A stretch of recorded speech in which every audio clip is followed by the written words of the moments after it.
नमस्ते प्रणाम हमल कार्य तर वो लोग सुनी जा झूमर गीत कि करिया समीज सलवार की होई देखा ओढ़ानी। करिया समीज सलवार की होई देखा ओढ़ानी। ओढ़नी ओढ़िया हम गईनी दीदिया घरे।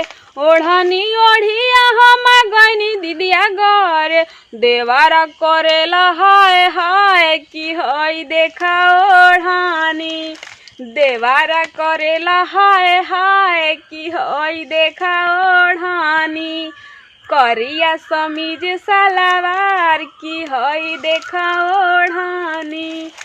करिया समीज सलवार की होई देखा ओढ़ानी। ओढ़नी ओढ़िया हम गईनी बजरिया। ओढ़नी ओढ़िया हम गईनी बजरिया।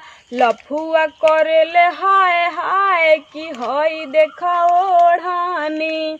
लफुआ करेले हाय हाय की होई देखा ओढ़ानी। करिया समीज सलवार की होई देखा ओढ़ानी। करिया समीज सलवार की होई देखा ओढ़ानी। ओढ़नी ओढ़िया हम गईनी बजरिया। ओढ़नी ओढ़िया हम गईनी बजरिया। लइका करेले हाय हाय की होई देखा ओढ़ानी। लइकन करेले हाय हाय की होई देखा ओढ़ानी। करिया समीज सलवार की होई देखा ओढ़ानी। करिया समीज सलवार की होई देखा ओढ़ानी। ओढ़नी ओढ़िया हम गईनी कॉलेजिया। ओढ़नी ओढ़िया हम गईनी कॉलेजिया। लइकन करेले हाय हाय की होई देखा ओढ़ानी। मास्टर करेले हाय हाय की होई देखा ओढ़ानी।